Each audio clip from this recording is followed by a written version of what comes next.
विद्या प्रबोधिनी नाम के स्कूल में जय पढ़ता था।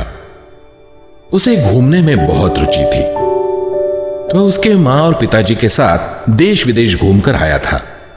जब भी बाहर के कोई देश में वो जाकर आता तो उसे ये बात खटकती थी कि भारत में इतने सुंदर सुंदर ऐतिहासिक स्थल है, फिर भी वह केवल अस्वच्छता के कारण दुर्लक्षित है। एक बार उसकी कक्षा की पिकनिक एक समंदर के किनारे ले जाने की योजना बनी। कक्षा के सभी लोग पिकनिक को लेकर बहुत उत्साहित थे। सारा खेलने का सामान इकट्ठा हुआ। बच्चों ने समंदर के किनारे क्या क्या कर सकते हैं, इस बात की सूची भी बना ली।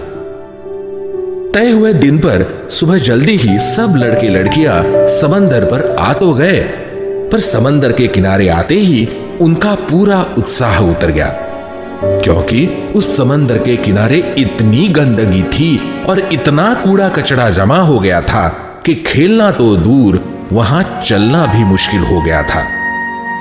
तब जय भी बहुत मायूस हो गया। उसे बाहर के देशों में देखे हुए समंदर के साफ सुथरे और सुंदर किनारे याद आए और अपने देश के इस समंदर के किनारे की हालत देखकर वह बहुत व्यथित हो गया।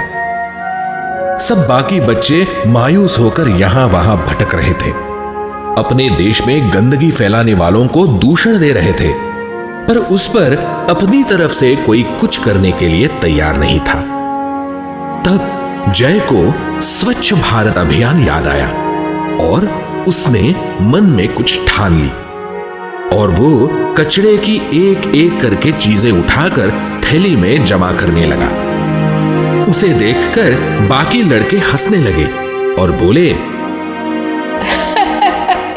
अरे जय, क्या कर रहे हो? हम यहाँ तो पिकनिक मनाने आए हैं, काम करने थोड़ी आए हैं, और वो भी कचरा साफ करने का काम।